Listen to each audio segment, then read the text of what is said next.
Again, and thanks for pressing play. In my last article I discussed the sharing economy with a particular focus on Uber driving, where I encouraged new entrants into that market to make sure that they understand their taxation obligations. So this peer-to-peer economy, or collaborative consumption economy as it's also known, is really growing at a rapid rate, and that's mainly due to the advances in technology and the access to the internet, but also because there's so many more people that are prepared to participate. So you've probably heard of the likes of Airbnb, Uber, and even eBay as an example of a peer-to-peer economy.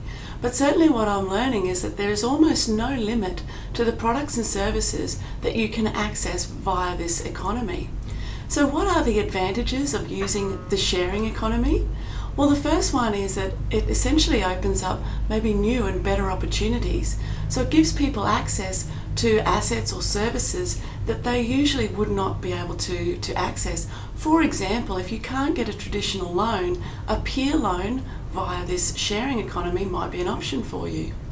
The second advantage is that it's said that there is cheaper products and services, mainly because you're usually cutting out the middleman, but also because often people are taking assets or services that they wouldn't otherwise be selling or hiring and able to sell it via the sharing economy at a lower rate.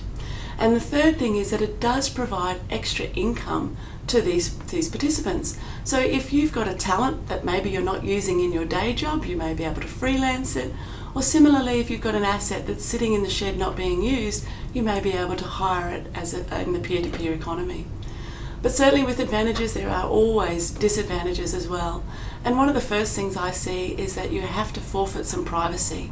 So both participants in the transaction have to give up some privacy to participate. So if you think about it, if you're going to rent your home on Airbnb, clearly you're inviting strangers into your house. And the second disadvantage is that there are few or very little or no guarantees. So as the purchaser, there's no guarantee that you'll actually get what you think you're going to get. And as the seller, you're taking on the risk that you may not be paid or that your asset may be damaged. So I think the other third thing that I would like to point out is make sure you are aware of the taxation implications of this activity. That in Australia you may be considered to be carrying on a business, and therefore you may need an ABN, you may need to be registered for GST, and you'll have to think about whether you have to declare the income in your tax return and what you may be able to claim as a deduction.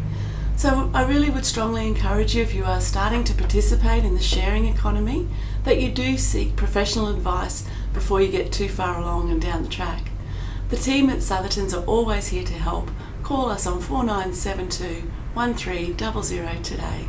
Talk soon.